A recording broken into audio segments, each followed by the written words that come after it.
জিকির লা ইলাহা হাসবি রব্বি জাল্লাল্লাহ বলেন হাসবি রব্বি ও মা ফি কলবি গায়রুল্লাহ নূর মুহাম্মদ সাল্লাল্লাহু লা ইলাহা ইল্লাল্লাহ আল্লাহ আমরা বড় ভাগ্যবান আমরার নবী আল্লাহর মেহমান আল্লাহ দয়া করে করলেন দান আল্লাহ দয়া করে করলেন দান আমরার নবী ইমানেরি মান লা ইলাহা ইল্লাল্লাহ ও লা ইলাহা নামাজ রোজা সাইরোনা তোমরা মা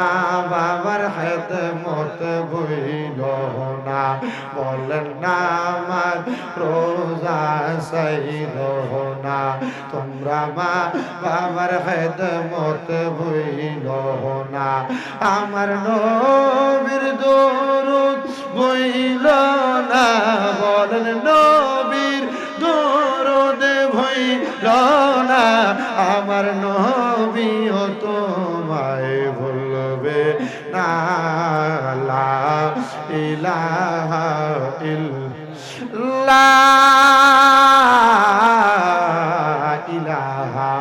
ইল্লাল্লাহু মুহাম্মাদুর রাসূলুল্লাহ সাল্লাল্লাহু আলাইহি ওয়াসাল্লাম ইসমে জাত আল্লাহ আল্লাহ আল্লাহ আল্লাহ আল্লাহ আল্লাহ আল্লাহ আল্লাহ আল্লাহ আল্লাহ আল্লাহ আল্লাহ ও দয়াল নবীজি তুমি প্রেম শিখাইয়া কোথায় লুকাইলা মাশাআল্লাহ আল্লাহ আল্লাহ আল্লাহ আল্লাহ ও দয়াল নবীজি তুমি প্রেম শিখাইয়া কোথায় লুকাইলা মাশাআল্লাহ আল্লাহ আল্লাহ আল্লাহ তোমার প্রেমে জ্বলতে জ্বলতে নবী তোমার প্রেমে জ্বলতে জ্বলতে হৃদয়ে কালা করিলাম তুমি প্রেম শিখাইয়া কোথায় লুকাইলা হায়রে ও দয়াল নবীজি তুমি প্রেম শিখাইয়া কোথায় লুকাইলা মাশাআল্লাহ আল্লাহ আল্লাহ আল্লাহ আল্লাহ যেদিন তোমার নামটি শুনিলাম গো নবী নামটি শুনিলাম তোমার নামের প্রেম মালা গলাতে রাখলাম মাশাআল্লাহ আল্লাহ আল্লাহ দিদার দিয়া ধন্য কর নবী দিদার দিয়া ধন্য কর কর জালা অবসান তোমায় না দেখিলে বাসে না রে পরানো আমার মুর্শিদ চান তোমায় না দেখিলে বাঁচে না রে পরানো মাশাআল্লাহ আল্লাহ আল্লাহ মুর্শিদ বিনে খোদা তো মিলে না জগৎ বাসীরা মুর্শিদ বিনে খোদা তো মিলে না মাশাআল্লাহ আল্লাহ আল্লাহ আল্লাহ জবানটা কইলা আল্লাহ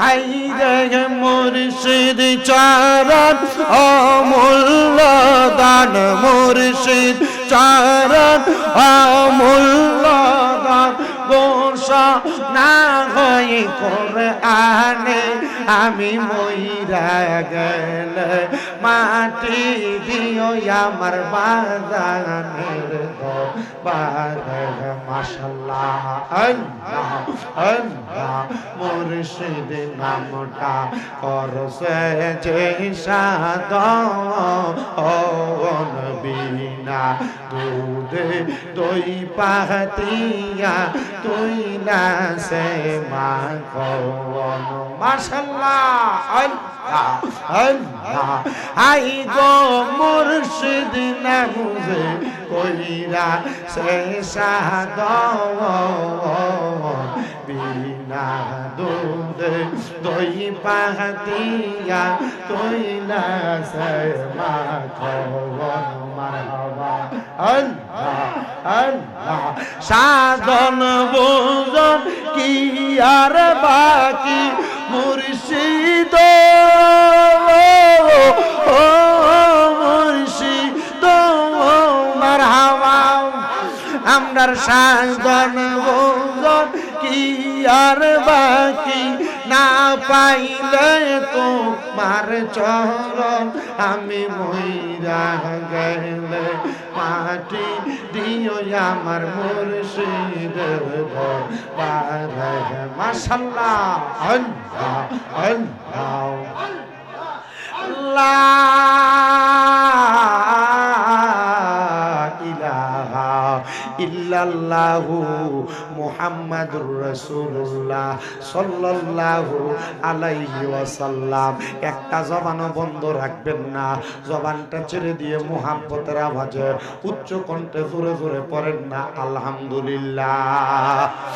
আমার এই দক্ষিণ বলরামপুর বড় বাড়ি দারুস সালাম জামে মসজিদের উদ্যোগে কবরবাসী রূহের মাগফিরাত কামনায় দ্বিতীয় বাৎসরিক ওয়াজ ও দোয়ার মাহফিল আপনারা যারা সাজাইলেন আপনাদের জীবনটা বড় ধন্য। এই এলাকার কবরবাসীগুলা ধন্য রে। ও দক্ষিণ বলরামপুরের যুবক ও মুরব্বী বাবারা, আজকে কবরবাসীদের রূহগুলাকে আমার আল্লাহ তাআলা উন্মুক্ত করে দিয়েছেন, ছেড়ে দিয়েছেন। রূহগুলা উন্মুক্ত হইয়া বের হইয়া এই মাহফিলের ডাইনে বামে সামনে পেছনে ঘোরাফেরা করতেছে। আজকে যারা যারা এই দক্ষিণ বলরামপুর জান্নাতের বাগান মাহফিলে বৈশা আপনারা আপনাদের আহলে আওলাদের জন্য দোয়া করবেন। আহলে আওলাদরা যখন দোয়া করবে কবরবাসীরা কবরের মধ্যে ফিরা যাইয়া লক্ষ্য করে দেখবে রে বাবা ওই কবরের আযাবটা আমার আল্লাহ তাআলা মাফ করে দিছে।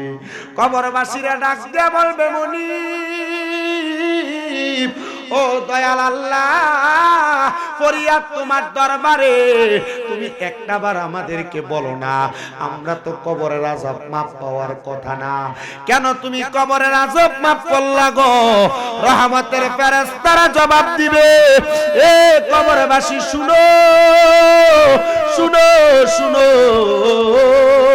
তুমি এমন কিছু আওলাদ দুনিয়াতে রেখে আসছো, এমন কিছু বংশের মানুষ দুনিয়াতে রেখে আসছো, এমন গোষ্ঠীর মানুষ দুনিয়াতে রেখে আসছো যারা তোমার এলাকার মধ্যে কোরআন হাদিসের বাগান সাজাইয়া তোমার জন্য এরা রব্বির হামহুমা কামা রব্বায়ানি সগীরা ওয়া কুর রব্বির হামহুমা কামা রব্বায়ানি সগীরা বলে দোয়া করছে।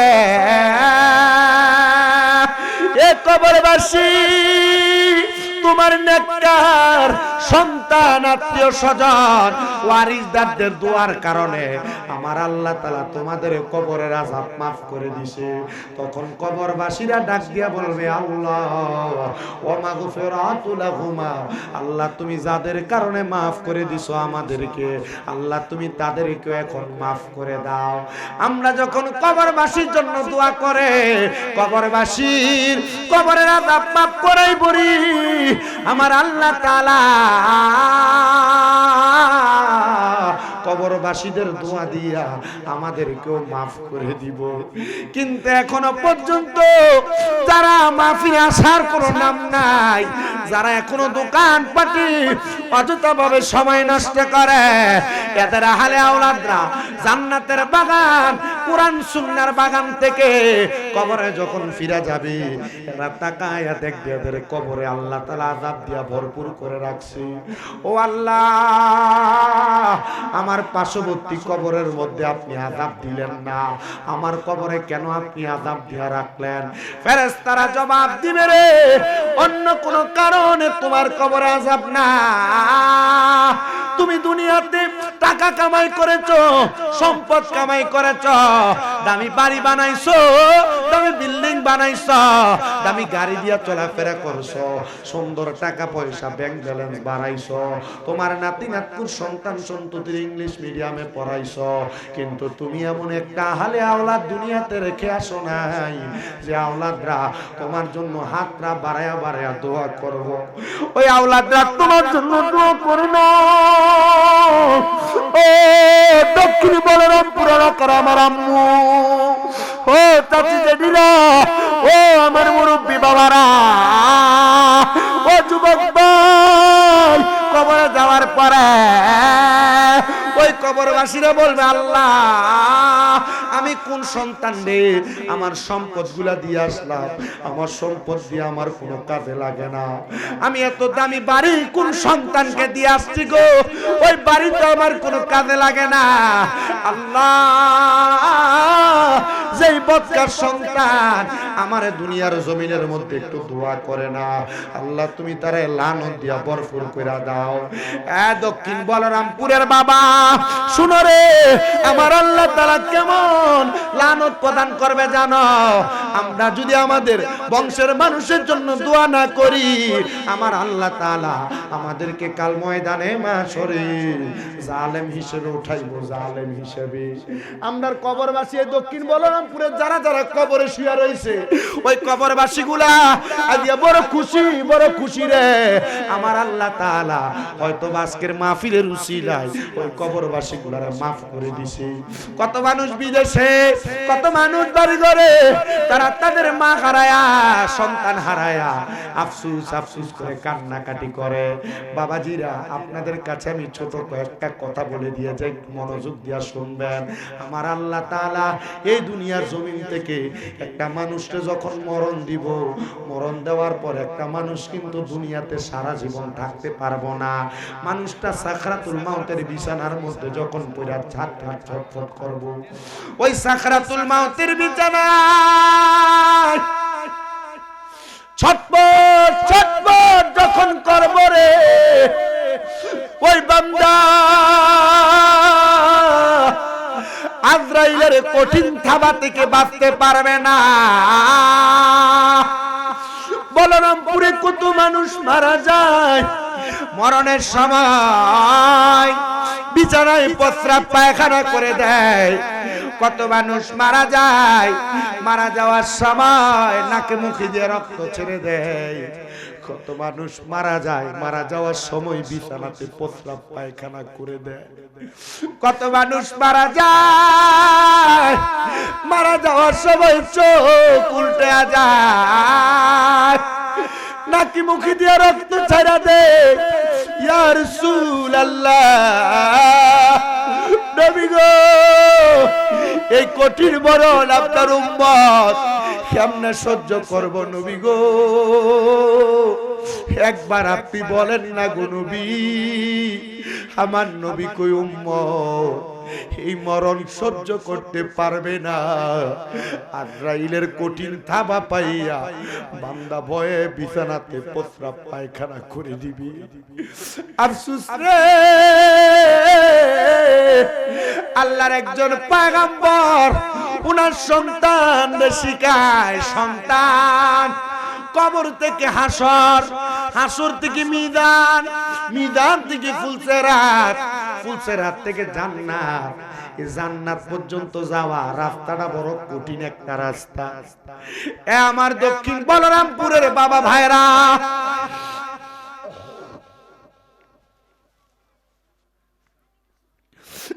অন্তরের কানটা লাগে শোনা।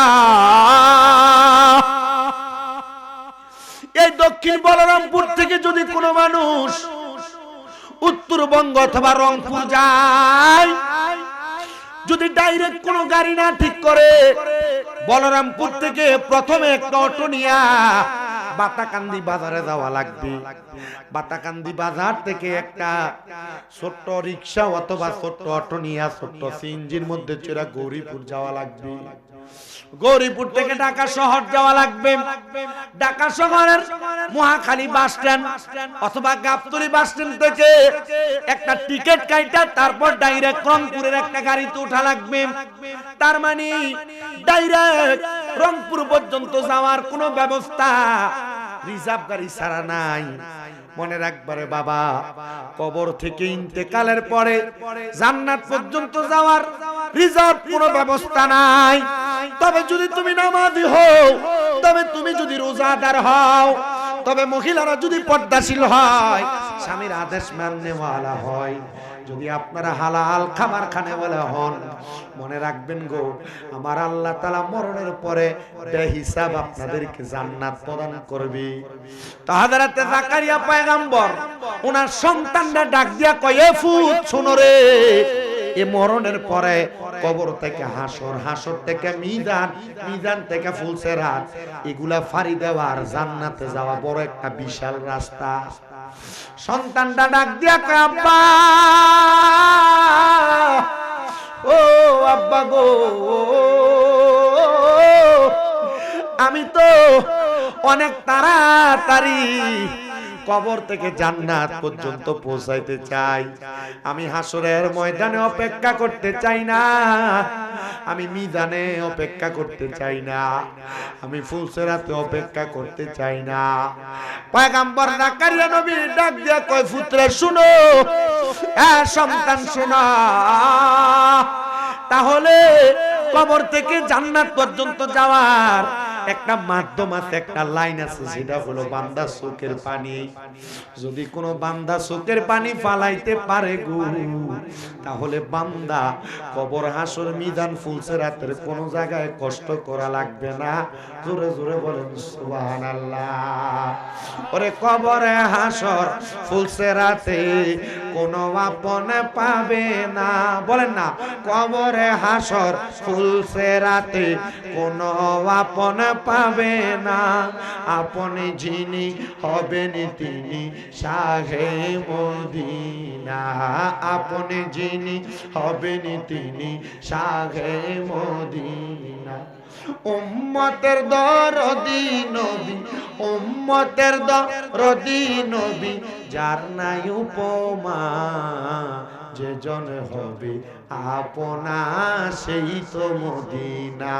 বলেন কার লাগিয়া কান্দরে মন, কার লাগিয়া বান্দ, কার লাগিয়া কান্দরে মন, কার লাগিয়া বান্দ, কেউ তো তোমার আপন হবে না, না না, যে জন হবে আপনা সেই তো, জোরে কন্যা, যে জন হবে আপনা সেই তো মদিনা। আরে নিজের জন্য দয়ালে নবী একটুও কাঁদেন না, নিজের জন্য দয়ালে নবী একটুও কাঁদেন না, সদাই তিনি কেঁদেছেন উম্মতের মায়ায়। এখনো কান্দেন নবী, এখনো কান্দেন নবী সোনার মদিনা, যে জন হবে আপনা সেই তো মদিনা। এ মুসলমান শুনো, দক্ষিণ বলরামপুরের বাবা শুনো, অন্তরের কান লাগায়া, বাবা শুধু বলছে, পুত্রে, কবর থেকে জান্নাত পর্যন্ত যাওয়ার একটাই মাত্র রাস্তা আছে, ওই রাস্তাটা হইল বান্দার চোখের পানি। এই কথাটা বলার পর থেকে জাকারিয়া পয়গম্বর ওনার পুত্রে আর টোকায়া পায় না, আর খুঁজা পায় না। এ জাকারিয়া পয়গম্বর, সন্তান কই, সন্তান কই?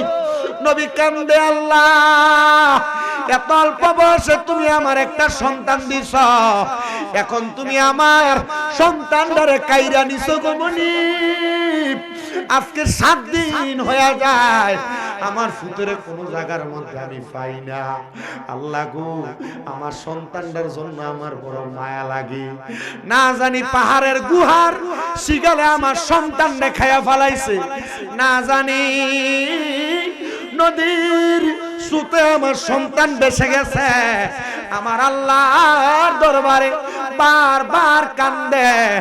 আর জাকারিয়া পয়গম্বর যখন কান্দে, আমার আল্লাহর পক্ষ থেকে আওয়াজ দেয়, নবী গো, আপনি এত জায়গায় সন্তানকে তালাশ করেন, পাহাড়ের গুহার মধ্যে তালাশ করলেন, জঙ্গলার মধ্যে তালাশ করলেন, খেজুরের বাগানগুলোর মধ্যে তালাশ করলেন। জাকারিয়া পয়গম্বর, আপনি একটা ঘরের মধ্যে নিশীতে নীরবে যায় যায় ইবাদত করেন, যে ইবাদত খানাটার মধ্যে থাইকা আপনি আমার মাবুদ মাওলার স্মরণ করেন। আমি জানি এই এলাকার মধ্যে সোনাকান্দা দরবারের অনেক ভক্তবিন্দু আছে, আছে না? এই এলাকার মধ্যে সোনাকান্দা দরবারের অনেক ভক্তবিন্দু আছে, রঘুনাথপুর দরবারের অনেক ভক্তবিন্দু আছে, শাহপুর দরবার সব বিভিন্ন পীর মাশায়েখ, বিশেষ করে পেশোয়ারি দরবারের অনেক মুরিদ এলাকাতে বসবাস করে। এ বাবা, যে যে তরিকার হন না কেন, প্রত্যেক তরিকতের ইমামরা গোপনে গোপনে মাওলারে পাওয়ার জন্য তারা আলাদা একটা ঘরের মধ্যে, আলাদা একটা খানকার মধ্যে ইবাদত করতেন। কথা কোন না ঠিক কি না?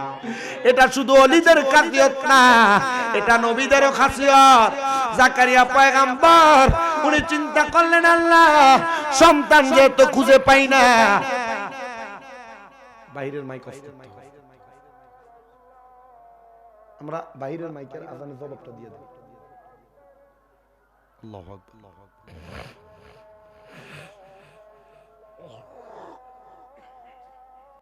সর্বশেষ পয়গম্বর আল্লাহর দরবারে কান্না করেছেন, আল্লাহ এত অল্প বয়সে একটা সন্তান দিলেন, কিন্তু আপনি কায়রা নিলেন, আমার কাছে এটা সহ্য হয় না। আল্লাহর পক্ষ থেকে ইলহাম আসলো, পয়গম্বর আপনি 2 রাকাত নামাজ আদায় করেন। উনি খেজুরের গাছতলায় কান্না করতে করতে বেহুশ অবস্থায় উনি ওনার চক্ষু মুছে উনি 2 রাকাত নামাজে দাঁড়ায় গেছেন। আপনারা দেখেন, আমরা যে বিপদে পড়লে অনেকে সিগারেট টান দিলে মনে হয় যে এক টানে পুরো সিগারেটের আঘাত মাথা শেষ করে লাগে, আছে না? কিন্তু আল্লাহর নবী রাহমাতুল্লাহ আলামিন হাদিসে মুবারাকে বলেন যে যদি তোমরা জাহান্নামী মানুষ দেখতে চাও, ওই ব্যক্তির দিকে তাকাও যার মুখে আগুন। আমি হিসাব মিলিয়ে দেখলাম আগুন থাকলে একমাত্র সিগারেট খোরার মুখে থাকে। কথা কয় না? আর এখন বর্তমান আমি ভিডিও তো দেখছি, বাবা খুর যেটি আছে এটির মুখের ভিতরে আগুন থাকে। নেশা করতে কেউ সাবধান।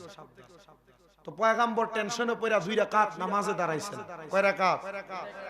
আর আমি আপনি না যদি বিপদে পড়ি, মুসিবতে পড়ি, টেনশন হয়, খাই কি? সিগারেট। মাকরুহে তাহরিমি, জবরদস্ত ওলামায়ে কেরাম ফতোয়া দিছে। অনেক এলাকায় যাইয়া দেখছি মসজিদের ইমাম সাহেব সিগারেট খায়। হুজুর নাউজুবিল্লাহ কোন না? আচ্ছা, ইমাম যদি সিগারেট খায়, মুসল্লিরা গাঞ্জা খাইতো না? কথা কয় না, খাইতো না? আবার এমনও জায়গায় গেছি যায় দেখছি যে হিসাব বয়ে রয়েছে, মুড়িতে সিগারেট টাঙ্গাই দিছে। এই কয়দিন আগে একটা ভিডিও দেখছেন হয়তো ফেসবুকে, সিগারেট খেয়ে মেলা মারে, মুড়িদরা টোহায়া খায়। ইতারে জুতা দিয়ে মানুষ যদি এলাকা থেকে না ফিরটা বাগায়, তাহলে হক্কানি ফির যারা আমরা ইসলামটা দিয়ে গেছে যে হক্কানি বড় বড় মাসায় কি ফির যা এরার বদনাম। কথা কয় না? আমরা হক্কানি পীরের পক্ষে। যারা মাজারে পুরুষ মুবারকের নাম দিয়ে বিডি দিয়ে গান করে, আমরা এটির পক্ষে না। কথা কয় না? আজকে যদি এই দক্ষিণ বলরামপুরের এত বড় মাহফিল, বড় বাড়ির মানুষের কলজা বড়, আজকে বোঝা গেছে। আমি তো আপনাদের উত্তর বলরামপুর অনেকবার আসছি, আসার পর আজকে আইসা এখানে এসে তো আমি পুরা ওই পিছন থেকে হ্যান্ডেল দেখে আমি ট্যাবলেট খেয়ে গেছি। আমার তো দেলার হতে দাওয়াত দিয়েছে, আমি কিছু মনে করছি মাগরিবের পর আমি কইরা চলে যাবো মনে করছি নর্মালি, মানে আইয়া দেখি যে হুজুরি বিশাল ইন্তজাম করে রাখছে। আমি মানে প্রায় ঘন্টা খানিকের কাছাকাছি আমি বলছি ইয়াতে গরিপুর বাজারে জ্যাম আটকেছি, আল্লাহর গজব পুরা থেকে জায়গা। পরে আমার যে গাড়ির একটা ছেলের নামাইয়া লাইনম্যানের টেহা দিয়া রাস্তা ক্লিয়ার করে আমার ড্রাইভার সাহেব কেমনে চালাইছে আল্লাহ জানে। আর আমার যেদিন মাহফিলে তারা ঘুরা থাকে এর লগে মনে হয় জিন শহর হয়ে যাবে, গাড়ি এমনি চালা। দোয়া করেন। এই যে রাত বিরাতে গতকালকে আমার আজকে কামেলের পরীক্ষা ছিল হুজুর ফিকার, এই পরীক্ষা দিতে আমি গতকালকে সিলেট মাহফিল কইরা আমার রাত 3টা 3:30টার মধ্যে আমি কুমিল্লা নিয়ে এসেছি। এটা কেমন সেটা জানে। আমি আসি ঘুমায় আবার উঠে আবার 9টাতে পরীক্ষার হলে ঢুকছি, একটা বাইরে খাওয়ার দাওয়ার খেয়ে গোসল খাই কইরে রওনা দিয়ে ফেলছি। আমি তো দেরি করিনি, এই রাস্তাতে সমস্যা হয়ে গেছে। তো যে কথা পয়গম্বররা বিপদে পড়লে কি করতেন? জোরে কর না। আউলিয়া কেরামও বিপদে পড়লে নামাজ পড়তেন। মা বোন যারা পর্দার আড়ালে শুনতেছেন, আপনারা কষ্ট করে বিপদে পড়লে, মুসিবতে পড়লে আপনারা নামাজে দাঁড়ায় যাবেন। দরকার আছে কিনা? নবী 2 রাকাত নামাজ পড়ছে, পুরা কান্তাছে, আল্লাহ ফুতরে তো পাই না, নামাজ তো পড়লাম। আমরা নিয়ত করি আল্লাহ আমার এই কামটা হয়ে গেল আমি মসজিদে 10টা টাকা দেব। আর পয়গম্বররা কামটা হওয়ার জন্য আগে দিয়ে টিয়া দেবে। আমরা আল্লাহর লগে চুক্তি করি, চুক্তি কিটা ওইলে দিমু, না হইলে এটা চুক্তি না, ওইলে দিমু নাইলে দিতাম না। আর পয়গম্বররা আগে নামাজ পড়ে যাইতেন, আগে রোজা রাখতে লাইতেন, আল্লাহ আমি এই যে রোজা রাখছি আমার এই কামটা তুমি সহজ করে দিও। তখন না সহজ হইতো। তুমি আল্লাহর লগে চুক্তি দেখেছো নাকি? না, আমরা যেন চুক্তি না হয়, আমরা আগে আমাদের নিয়তের কাজ করে গেলাম, এরপরে দেখবেন কাজ আল্লাহ সহজ করে দিবে। কোন কামের লেগা রোজাটা আগে রাখলাম, কোন কাজের লেগে 2 রাকাত নফল নামাজ আগে পড়লাম, কথা কই না। আমি পরীক্ষা পাস করলে 2 রাকাত নফল নামাজ পড়ব, এটা নিয়ত। আমার ঘরে একটা সন্তান হইলে আমি একটা ছাগল দিব, এটা নিয়ত। আমার ঘরে একটা ছেলে মেয়ে হইলে আমি একটা গরু দিব, এটা নিয়ত না। নিয়ত হইলে আগে দিছি আল্লাহ তুমি এইটার বরকতে আমার একটা ফুদ দাও, এটার বরকতে আমার একটা মেয়ে দাও, এটার বরকতে আমার একটা ছেলে দাও। মারহাবা কই না। পয়গম্বর নামাজ আল্লাহ ফুদ্দ পাই না, এলহাম আইছে খেজুর গাছে কই থেকে। আচ্ছা খেজুর গাছ কি কথা কইতে পারে? আচ্ছা আল্লাহ চাইলে কইতে পারে। খেজুর গাছের মাথা থেকে আওয়াজ হইছে, এই পয়গম্বর নামাজে পড়ছেন, নদীতে যে টোয়াইছেন, সন্তানের পাহাড়ের গুহায় যে টোয়াইছেন, খেজুরের বাগানে যে টোয়াইছেন, আপনি যে খানকাড়াত নামাজ পড়েন এখানে যে টোয়াইছেন, মারহাবা কই না। উনি দৌড়ে গেছে যে জায়গায় ভিতরে গোপনে নামাজ পড়ে, ওই জায়গায় যা দেয় ফুটে সেজদাত পড়ে রয়েছে। বাবা বয়স 7 বছর, সেজদা পড়ে রয়েছেন। আব্বা মাথা উঠে চাইছে, দেয় তাকে দেয় 7 বছরের ফুটের চোখের পানি পড়তে পড়তে চোখ লাল হয়ে গেছে, ফুইলা গেছে। আব্বা এভাবে কেন কাঁদছে? সন্তান জবাব দে, বাবা আপনি না কইছেন মরার পরে কবর থেকে হাসর মিজান ফুলসেরাত এই 3টা জায়গা ফাড়ি দেওয়া একটা মাধ্যম আছে, মাধ্যমটা হইল বান্দার চোখের পানি। আব্বা আমি আর লেগে কান্দি, আল্লাহ যেন আমার কবর থেকে হাসর মিজান ফুলসেরাতে 3টা জায়গা সহজ করে দেয়। আরে 7 বছরের সন্তান কি বুঝো তুমি? বলে আল্লাহ তাআলা নবুয়তের পাওয়ার দিয়ে আমার সিনার মধ্যে জান্নাতের স্বাদ আর মজা বুঝাইয়া দিয়েছে। এজন্য 7 বছর বয়সও জান্নাত পাওয়ার জন্য ফুলসেরাত হাসর মিজানকে সহজ করার জন্য কাজ। আপনাদের সবার কাছে আবদার থাকবে, মা বোন যারা বাড়ি ঘরে আপনাদের কাছে আবদার, সোশ্যাল মিডিয়ার মাধ্যমে দেশ বিদেশ থেকে দক্ষিণ বলরামপুরের যে প্রবাসীরা এলাকার মানুষ যারা দেখতেছেন, আপনাদের কাছে আবদার থাকবে। আবদার কি? আমরা যেন আমাদের আখিরাতকে সহজ করার জন্য দৈনিক 1 ফোঁটা করে হইল চোখের পানি ফেলাই। আল্লাহ আমাদেরকে কবুল করেন। ওয়া আখিরি দাওয়ানা আলহামদুলিল্লাহি রাব্বিল আলামিন।